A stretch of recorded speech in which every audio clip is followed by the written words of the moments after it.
We are here today on the 54665 to talk with local radio personality Tim Eddy. And I want to be the first to welcome you to the show. This is quite an honor. I've been on your radio show a few times. We both have, actually. Yeah. And individually and as a duo. Right. So to have you in the studio here, I feel like you are certainly doing us an honor by gracing us with that beautiful baritone. Right. That's sweet of you to say. It's an honor to be here. Actually, I like what you guys do.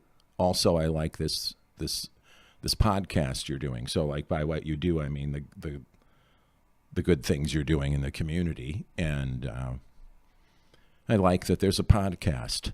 Yeah. This is my first, by the way. This is your first podcast. Which is really exciting because as a radio person, I guess the world of radio is just a little bit different than the podcasting world, but there are several overlaps. Goodness, yes. Yeah. Well, so let's unpack Tim Eddy a little bit. Yeah, we need to go all the way back. Tell us about yourself. Yeah, Tim.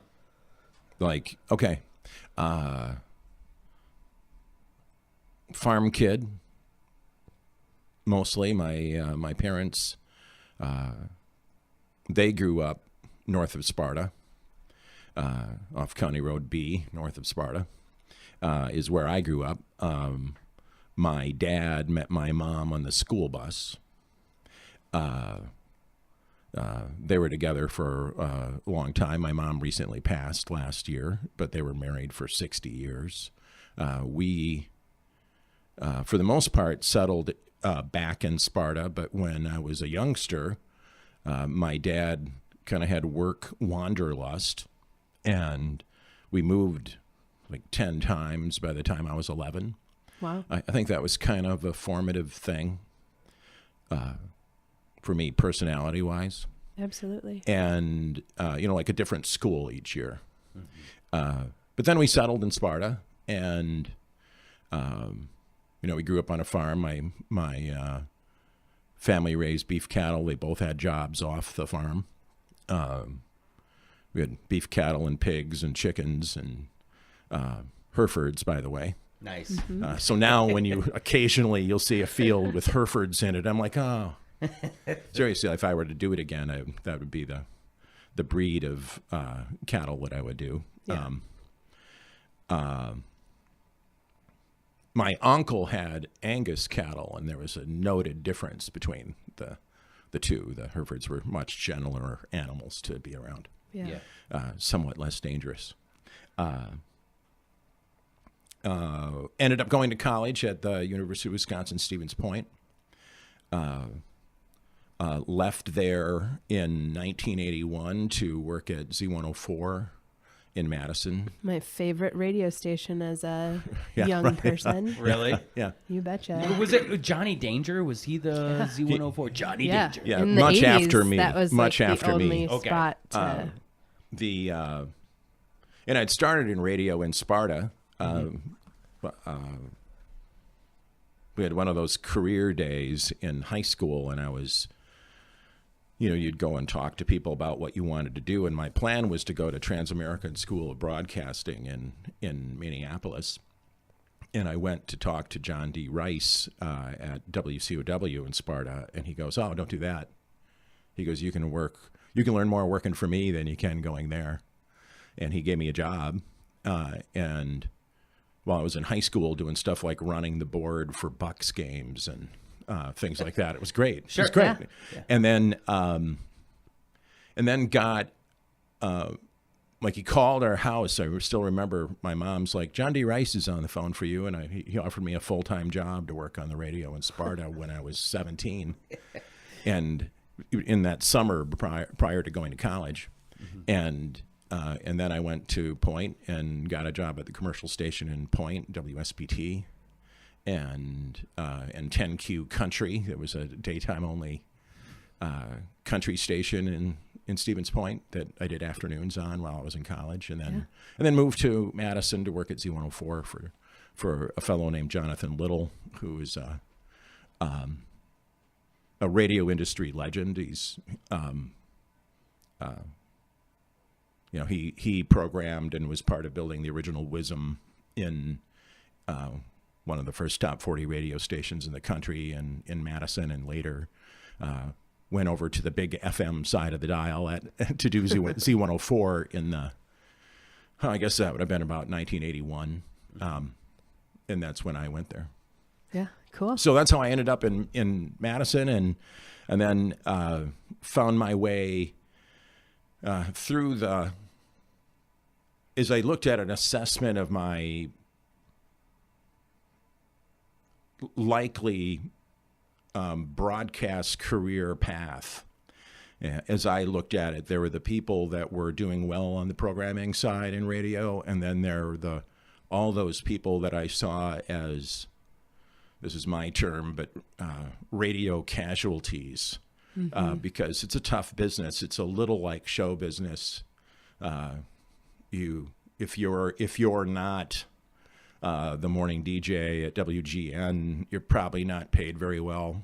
And if you are the morning DJ at, WBBM or WLS, your tenure is tenuous. Right. So if you're going to do that life, you're likely going to live in a variety of cities over the course of your career. And so it's a hard life. So I was like, well, do I have a chance to be one of those guys? Or am I going to be one of the other groups of people that, ends up on the margins of that? And I made a decision to get into sales around that time, and really I found I was good at it, or at least successful at it. And it was really interesting because for a long time, and still today, I was involved in sales in some way, and also on the radio, and that was really a dichotomous life, because you get attention and all that kind of thing for being on the radio, and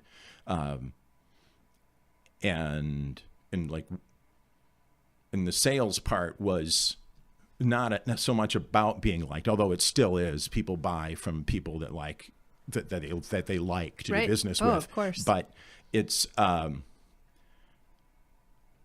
the result of your work isn't someone's opinion of your work. Mm-hmm. It's the numbers. Mm-hmm. Right. So that as a juxtaposition to the other thing was refreshing at the time. Yeah. What's interesting to me is that people that are radio personalities, you can pick them out of a crowd very easily. Like there's another executive director who's part of the Wisconsin Main Street program that I see at other things, and he's in Two Rivers. And the moment I met him, I knew he had been on the radio, just based on his voice and the way that he paused in certain places and did certain things. So is there like a course that you take once you become a radio personality? Are people just born with this ability to speak in such an appealing way? How does that I don't know if it's appealing. I don't know if what I do is it's very appealing. appealing. It just is. It's very appealing. I'm sure there are people just like, I want to kill that guy. Sometimes I do. I listen to myself. I'm like, oh my God, dude, spit it out. I don't think it's like that. Man. I think it's appealing. So, but my question is, because radio voices are so kind of recognizable, mm-hmm. it almost seems like there is some protocol. Is there a guidebook? No. And there's no class? No. Well, there may be classes that they think of probably at the so schools. They probably think of creative ways to separate you from your money, but they're not. I'm going to say no. There is that thing. You don't. Part of it is not wanting to say and a lot. Mm-hmm. So it's better just to pause and not say it. Although I still say that a lot too. So.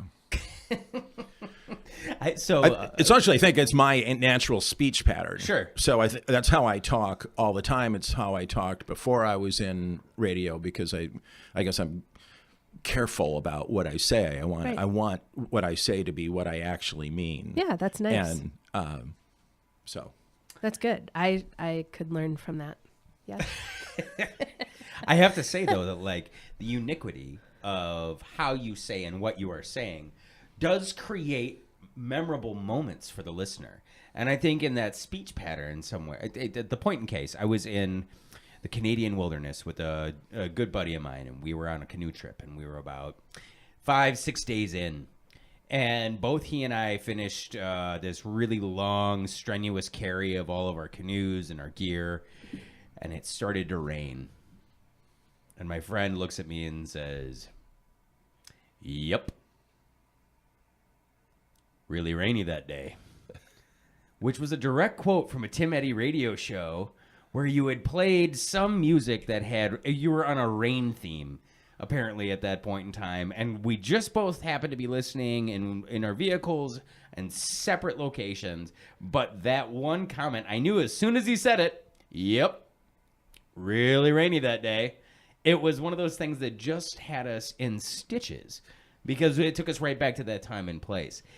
So, hearing that and knowing that you create that memory for people, and talking about that progression for you into sales, or not necessarily wanting to have the opinion of why you do what you do, how does that make you feel?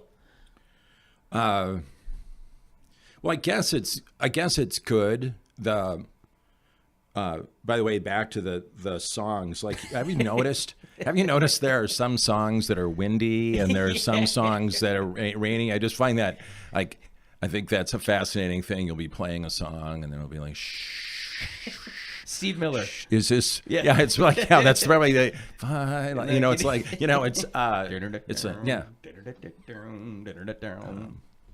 anyway, that's, I think, why I said that. It was like really rainy the day they recorded that song. They couldn't stop it from coming in the studio.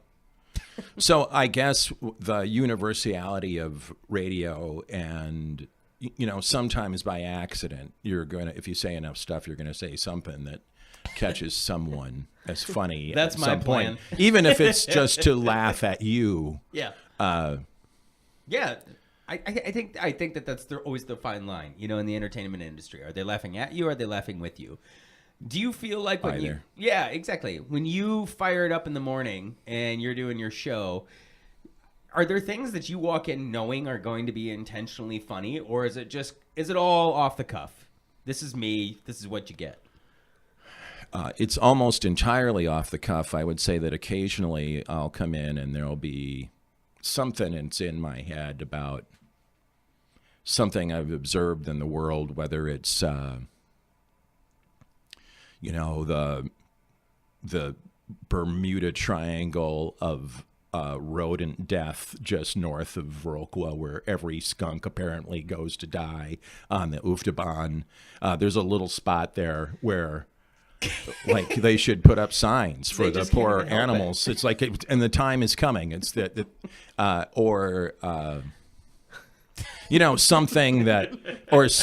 that, or the fact that it's 7 miles from Westby to Viroqua on the Oofdebaan, and it's 6 miles the other direction. You just can't write that stuff. It's like the funniest stuff is true. Only here would that be the case. Right. Only in Vernon County would, yeah, the vortex of time and space, the continuum gets fractured. You're going 7 miles one way, 6 miles coming back. Right. It's like a bad parable that my grandfather's telling me, where it's actually uphill both ways, and through 3 feet of snow. And that just also happens to be the vortex of death for most small animals. We never got to why Tim came to Viroqua. Yeah, why Viroqua? So, you're in Madison, you're rocking the house at Z104, you're doing your thing. Right. And then what? Actually, I was working in sales in Madison for a frozen pizza company, actually. Which one? Orbs Pizza. Oh, yeah. Because nothing says pizza like Orbs. It has an apostrophe, so it has to be good. It's owned by Orv. Yeah, it was originally Orville Kazitsky had started a pizza place in Appleton, and the guys that were part of building Jack's Pizza, when Jack's got bought by Kraft, ended up buying Orv's and building it as a direct service delivery pizza, and I was their business development manager when we moved here. And we moved here because we would come up to visit. Either my parents or my wife's parents. Linda, my lovely wife Linda, grew up in Westby. Yeah. And we met in Madison. Linda was the preschool teacher for my oldest child from a previous marriage. And so that's where I met her. By the way, I was divorced at the time when I met her. So Sure you were. yeah. Anyway, we'd come to visit both her parents and my parents, and invariably on the way home, we're like, well, what if we moved there? Well, what would we do? Where would we live? You know, we had actually looked at possibly building a home on my parents' land north of Sparta. And we weren't serious about doing it. And then we ended up having an opportunity to live on in a home that Linda's aunt owned, and we're like, well, we can't not do it. And so we moved to Viroqua, to actually outside Westby, and what is it? The end of 2007. Okay. Sure. It's right around the time that I moved here. Right. It's interesting. I've had this conversation. I'll meet people, and I'm like, well, I thought you were always here, but they had just moved here the month before. You know. Yeah. You can tell by people's owner numbers at the co-op. It's true. Right. Well, there's that. And, you know, I'll if you're say in the 2000s, you've been here a while. At the time, I had no idea what Viroqua was going to mean to us. We just thought we were moving back out to small town America. We knew we were going. We thought, it's we had no idea what it was then when we arrived, and what it was becoming, and that there'd be this thing like the Viroqua Food Co-op that was like it's like going to the Union, or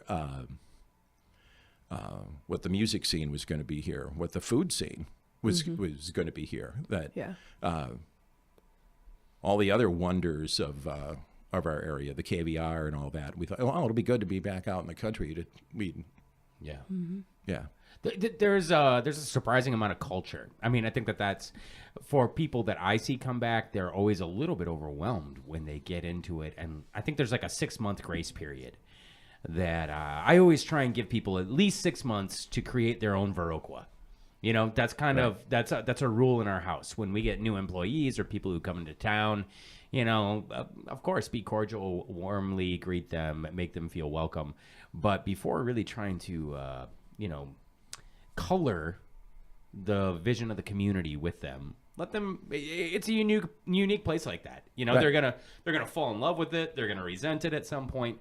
And I think the fact that there is even that connection makes it very, very unique for small towns in rural America. You're gonna feel something here. People either love it or they hate it, and way more on the love it side than the hate it side, I think. Oh, sure. Yeah, goodness, yes. It wouldn't be that engaging of a podcast if we were all talking about why we hated this place so much. Or maybe it would be super engaging. I'm not sure. Depends on who's How about you listening. write Nora an email and let her know how you feel? Exactly. So, talk to us a little bit about that, Tim. You came back. You're in a really different radio market, but it's one that you kind of grew up in. You're selling pizza for Orv, and here you are. You find yourself in 2007 in Viroqua. What were some of your? Do you remember your initial impressions? Like, what was it like? Scary? It was quieter. It was slower. We not that we lived in the big city, but we lived in Fitchburg, and my work just before moving here had taken me a lot to Chicago, which, by the way, I loved that part once you were there. And I used to have this real negative about Chicago, but the more time I spent there, I was like, how does anybody live there? And it's like, the urban sprawl and all the traffic, and it is all that, but it's also all these cool, smaller communities that are interesting on themselves. It's something I discovered about that place. And then moving here, it was refreshingly quiet and slower. And I remember being impatient about trying to get people out to the house to work on. We had a bunch of stuff we needed to do to the house, and how that was a struggle. Like we were waiting on 5 contractors for a while because there aren't that many contractors and they're busy and,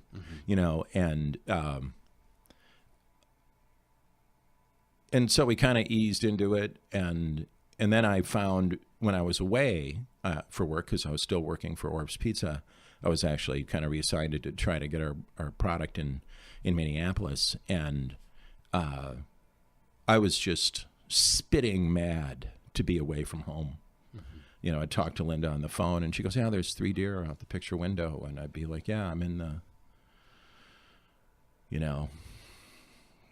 Comfort Inn and Suites and wherever." And that might be the most ironic name for a hotel. Yeah. Comfort Inn and Suites. I've never been in one that's actually that comfortable. Right. I've never stayed in one. Not that sweet.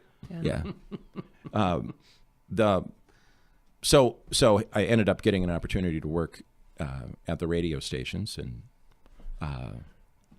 then it was, and then you're more a part of the community, and you get introduced to a lot of what is downtown Viroqua. These radio stations, the radio stations I work for are based in Viroqua, and so. I suppose you could move to Viroqua and never really get involved, but because of my job, I got involved in it. Right. Met a lot of the business owners that I called on, and so that was a nice change. Sure. So. Sure. And then also started doing the morning show at KPO at the same time. Yeah. When you and Linda first met, at any point did you play Van Halen's "Hot for Teacher"? It probably came up a couple times. Yeah.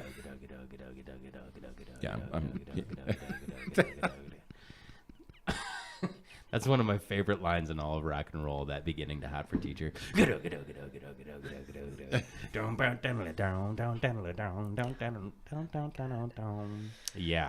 So, Nora, you got a question?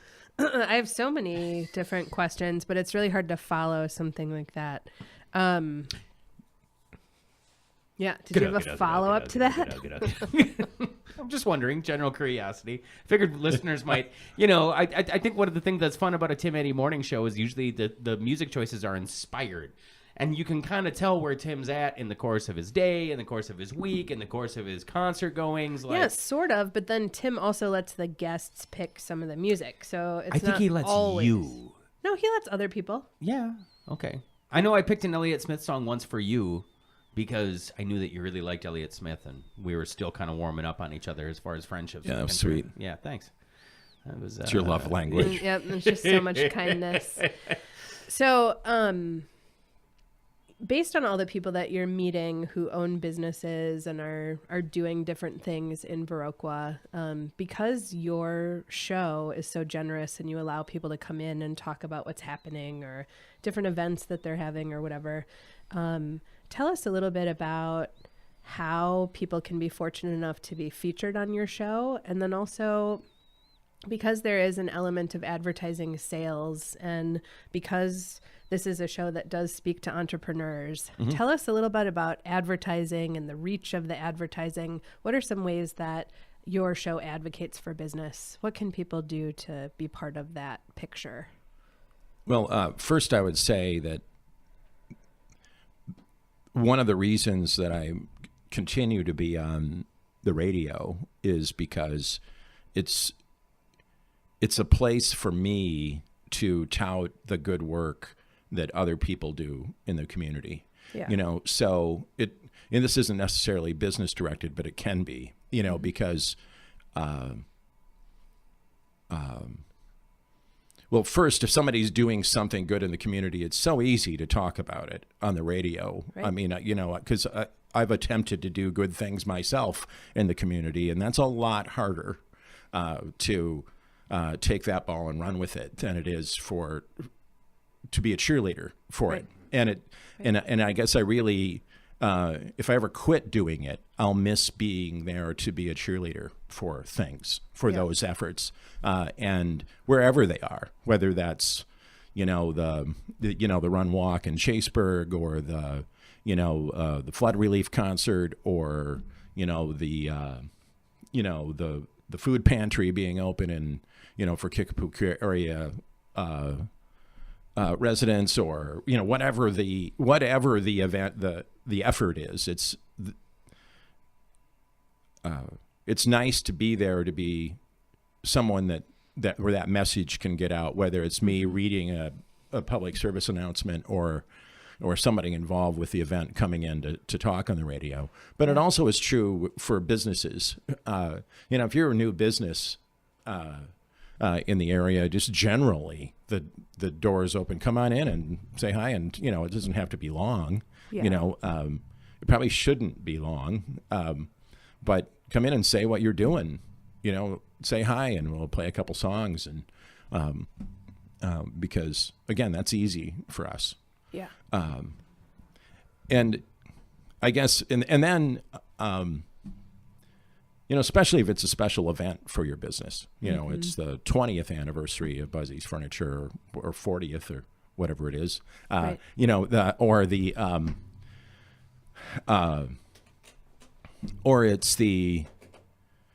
Or if there's a big event, or you're moving, or there's, so those are all good reasons to be on, and I'm happy to do that.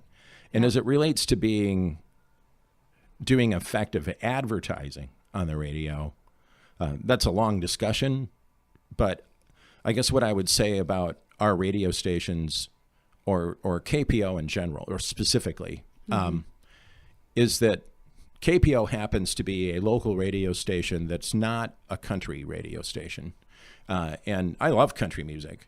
But it's nice to have contemporary music choice that's local. And with a radio station that has a signal that has a reach significantly out of Vernon County. Right. So if you're a business inside Vernon County and you want to reach those people outside of the county, and who knows where your customers are coming from, in terms of the local stations, it's if you're centered here, it's a smart buy, right. Because previously that would have meant you having to buy La Crosse radio, right, which is really expensive comparatively, right, and paying for a bunch of audience that is unlikely to or more unlikely to use your services here, right. Conceivably. Well, and that's why one of the things we talk about is reasonable, cost-effective choices for small businesses. And it seems that some level of advertising through your station is a fairly wise use of dollars. Right. And I would just say that the way radio typically works best is through frequency of repetition. Mm-hmm. That thing where, this is probably true with most advertising, that thing, this is from long ago sales training thing, but McDonald's has advertised enough now that if you're going to have fast food, you have to eliminate them from your head before right. you Sure. go eat a burger, and your hope as a small advertiser is just to get on people's card files in their head, because you might think you are, but you're probably not, mm-hmm. And the challenge for particularly small advertisers is having budget enough to accomplish that. Right, and, exactly. And but for a relatively small amount of dollars, you can be a big advertiser on our radio stations. Right. Under $1,000 a month, you you could kind of dominate, Mm-hmm. you know, and that's the kind of thing that, you know, that's 15 seconds on a radio station in Chicago, Right. you know, and so it gives advertisers from anywhere an opportunity to do that, you know, so.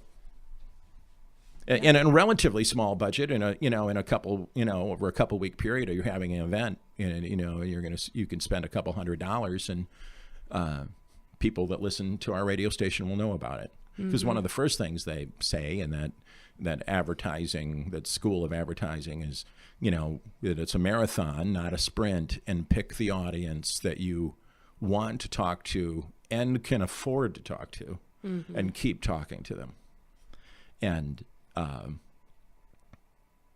So, yeah, and for our radio stations, we're, that's relatively affordable. Yeah.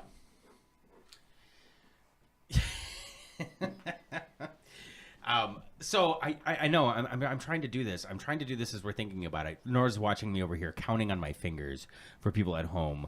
I was trying to write a haiku because I have this. A lot of people don't know about Tim and his love of poetry, because you are a poet and a musician yourself, and I think it's something you express through your online, social media, right? And so a few sessions ago, on your radio program, I think we were talking about the night market. I made up a spontaneous haiku on the radio. It was quite good, too. Well, it was okay. Well, I'm impressed that you're able to do it on the fly, actually, because I can't do that. Haikus on the fly. And but we need a haiku for the podcast. We need a haiku for the podcast. And, I was over there like, I can generate one. I did one for Laura Rubish. But the day that I launched the haiku, I immediately, and anytime I ever go on your show, I immediately get social media feedback. Like, heard what you did on Tim Eddy's show. That was hysterical. Like, oh gosh, you dropped another haiku. It's so great. Give me a limerick next time. Like, they just keep upping the ante. Yeah. So, I guess as we go forward here, if you can, and I know you can bisect your brain into two separate quadrants, because being a radio personality dictates that you do that. So you want a haiku? I want a haiku, but it has to be about the 54665 podcast. Are you ready? We need to be able to use this for advertising. Are you ready? Yeah. Elegant numbers. This is going to be so great. Treasure map. Wondrous find. 5, 4, 6. 6, 5. That is perfect. See? Yes. It's genius. That is genius. Now, Luke, do you have one? That's going to be tough to follow. It is. It's going to be tough to follow. You guys, you know what? I want Nora. Can you hit me with one question? You looked at me a second ago as I was trying to get in my bag so I can write it down, because I didn't.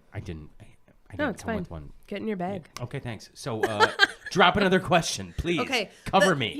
We don't have a tremendous amount of time left for this episode, but one of the things that is maybe rather unimportant to other people, but I think is interesting is, well, we have to get to your musical chairs stuff too. But what I really want to know is, because your voice is so recognizable, if you go through the Culver's drive-thru and you order, right. do they know?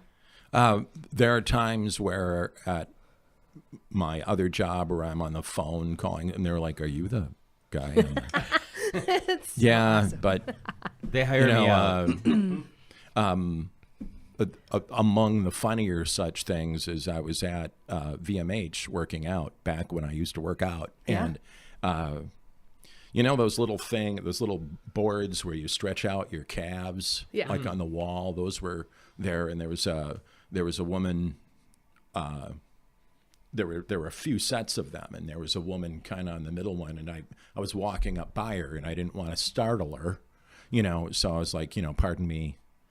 And she's like, "Well, What? And I go, pardon me, I just, and she's like, you're the guy from the radio. Like, well, I might be the guy from radio, and she's like, oh my God, say something. I go, well, I was just saying something, but she goes, no, like, it's that thing where they say, well, say something like you're on the that'll happen, and then I'll say something like, here's Bon Jovi or something, and and then the next day, I'm in a class or something there, and she brought her friends to point me out to. Yeah, famous people. Nice. It's very exciting stuff. Yeah, it's ridiculous. It is actually. Cool. It's super ridiculous. It's very cool that there's any celebrity to being on the little local radio station. Have you ever been it's told embarrassing that you have a face for radio? Yes. Yeah. I was timing how long till Luke brings up the face for radio. Yeah. Yes. Well. Yes. Clearly. Well, I think it's I've been on TV. TV is so hard. It is. I have hard. I know you're doing TV now. Yeah. And that. And I've told you this. It's easy to look bad on television. Oh. It's really easy. And the people that do it and are natural, and I'm super impressed by. Yeah. Yeah. Oh, I think that there's, Ruthie, my wife, who, would approach just about anything with the mindset like, I can do it. I can do it. I can do it. I can do it. She's pretty much, she's got that mindset cornered. We tried to work her in as a character in an episode. Mm-hmm. And, for anyone who's listening who has questions, like when we film these episodes that run like a half an hour on public television, like the last shoot, it took me 72 hours to like start, get all the angles, stop, do it again, do it again, do it again, do it again. And it's the hard thing in all of that is that you have to be running two different parts of your brain at the same time, because you have to be thinking and speaking completely different things simultaneously, which is hard to look natural and do. Right. It's absolutely hard. My time on the Food Network, it was like that, like I am trying to execute something. I am trying to talk my way through it. I am trying to project and think to myself like, okay, I need to know what my next 5 steps are scripted while I keep having this conversation with you, the camera, so that way people at home can get an understanding of what we're doing. So we put Ruthie on, we mic'd her up, and all she had to do was come into the room and say, oh, Luke, this looks great. Are we going to put this on the menu tonight? Mm-hmm. Taste the dish.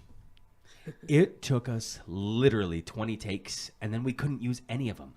Because Ruthie, when she gets on a microphone, can't help herself from swearing. I can't even tell listeners right now what she was saying, but it was so like... I don't know. We started this episode with F-bombs, so I'm pretty sure we're okay. Caleb can edit that out. I don't know if he can. Yeah, hopefully we edit that. Yeah, no, it was... It was really, yeah. So anyway, it's ridiculous. hard. Yeah, it's hard. It's hard stuff. It's hard work. Yeah. Okay. Did you have enough time for your haiku there? We can ask some more questions. Tim, one of the things that I'm interested in is how you have worked with the Viroqua music scene, and also just kind of how impactful your volunteer energy and some other things have been to the music scene in general. Can you talk a little bit about some of the things that you do in the music scene in Viroqua and how you started to become passionate about that, or where that developed and began? Oh, I'd love to. I guess I became involved in it. I guess used to go to a jam that Jamie Wagner hosted at Tap House 138. It wasn't called Tap House 138 then. It was Legion. And we would all get together, and mostly it was kind of a country-ish, bluegrass-ish band jam that Jamie and Sandler Wagner led, and other musicians would come. And there were nights when it was fantastic. There'd be, 3 people there playing violin. Yep. And do you play? At the time, I only played horrible harmonica, but this is part of why this is creeped into my heart, is that I got an opportunity to come and play bad harmonica with these guys. And, it's like letting the kid that can't play basketball go on the court with people that can really play. Right. And you can do something like set a pick, and you can be part of the team, and it's a beautiful thing. Yeah. It really is a beautiful thing. Or you get, hey, sing with me on this, and since then I've progressed to being a horrible guitar player, but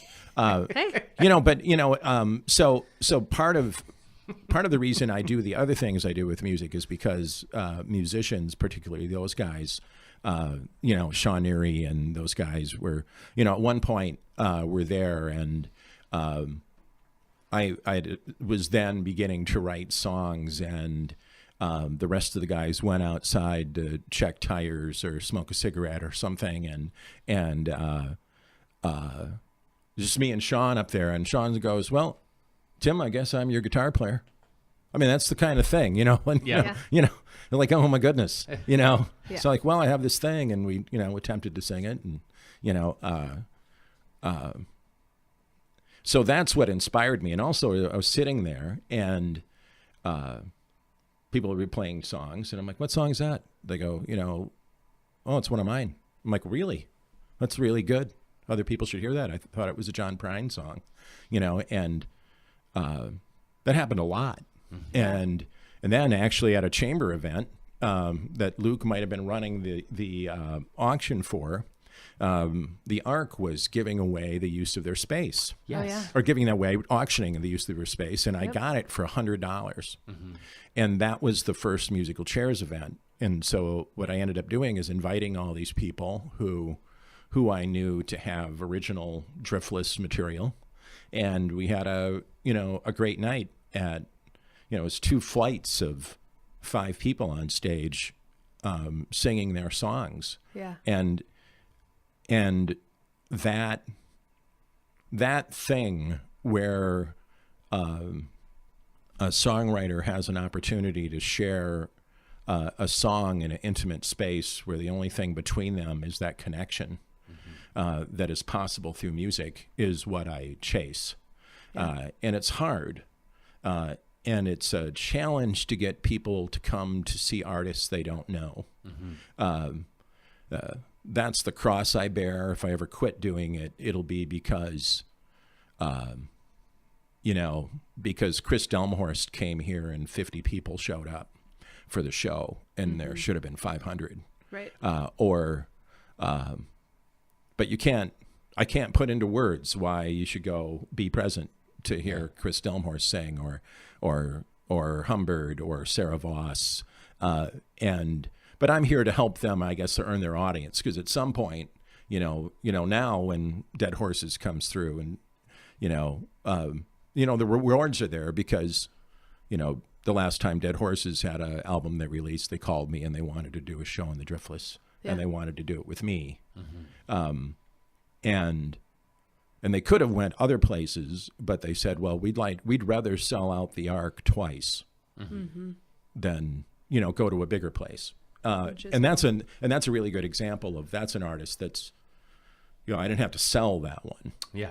That they'd earned it already. But that's what it's about, is getting both local and other artists an opportunity to perform for audiences here. Right. In spaces where that's possible, where that connection is possible. Because there's lots of great bars and stuff, and there's lots of great music in the bar scene, and I like a bar as much or more than anybody, but it can lose its intimacy. So that's why I do it. Yeah, that's awesome. You've been listening to 54665, all things rural economic development, all things Viroqua, and today, all things Tim Eddy. I'd like to close our session today with... This is the grand finale. with a haiku. First, thank you both. Thanks. Of course. Nice, great being Our here. pleasure.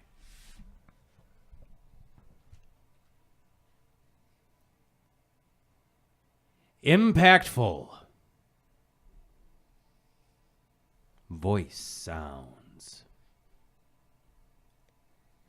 Silky, rich, smooth tenor. Tim Eddy. Legend. I love that. Very good. It's my gift Thanks, to you. Tim. Thanks a lot, Yeah, Tim. thank you. Yeah, great fun.